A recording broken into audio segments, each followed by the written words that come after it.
Assalamualaikum warahmatullahi wabarakatuh. Halo semuanya. Untuk memenuhi tugas dari mata kuliah Teori Hubungan Internasional 2, pada kesempatan kali ini saya ingin menjelaskan mengenai kelebihan pendekatan post-western melalui perspektif konstruktivisme.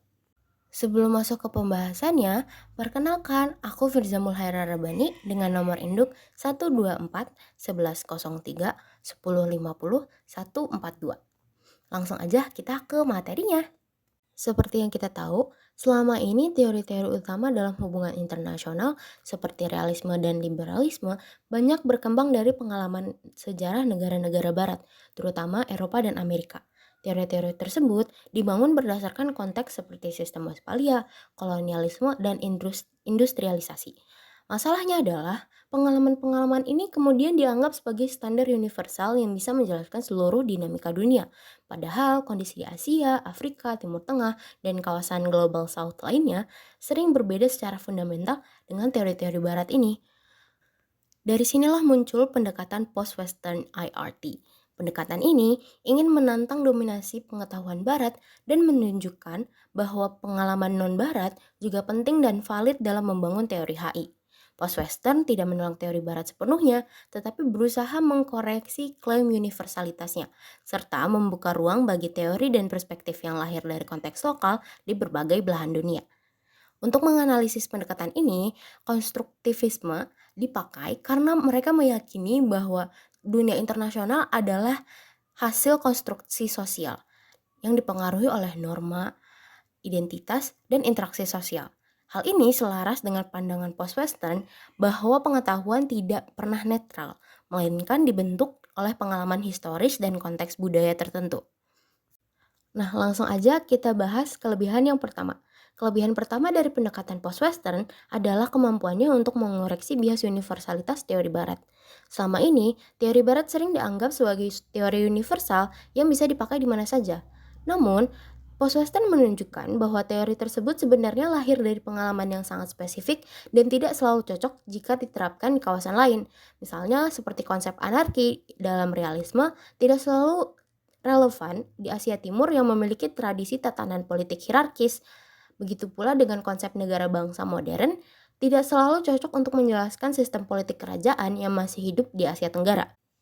Dengan demikian, post-Western membantu kita memahami bahwa teori yang lahir dari konteks barat tidak bisa dipaksakan sebagai kebenaran global. Kelebihan kedua dari post-Western adalah pengakuannya terhadap identitas, nilai, dan norma non-barat.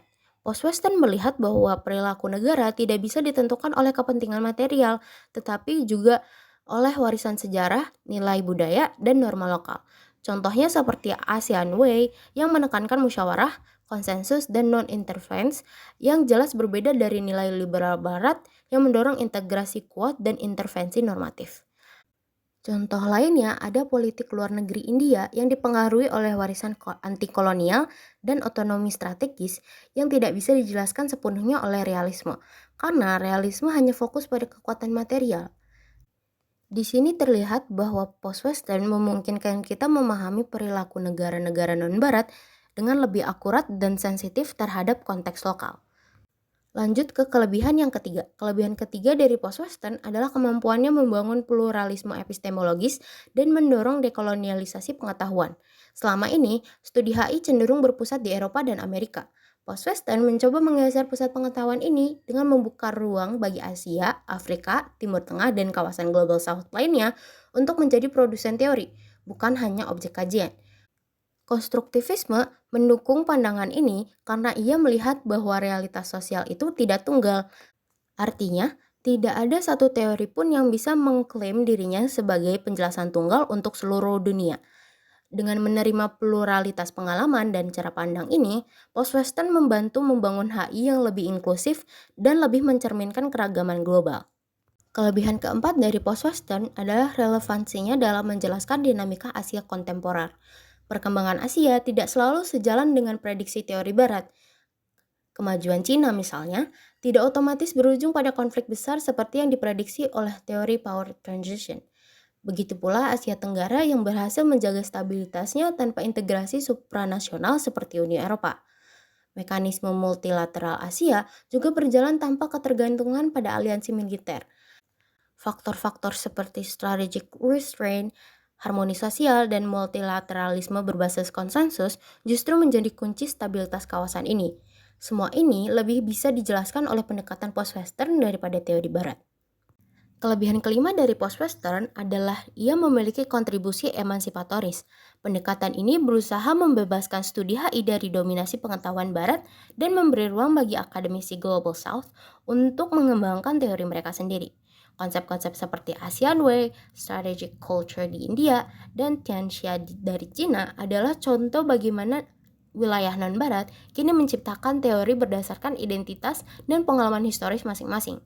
Ini sesuai dengan konstruktivisme yang memandang bahwa struktur sosial dan pola interaksi bisa dirubah melalui praktik dan diskursus baru. Nah, itu dia kelebihan dari post-Western.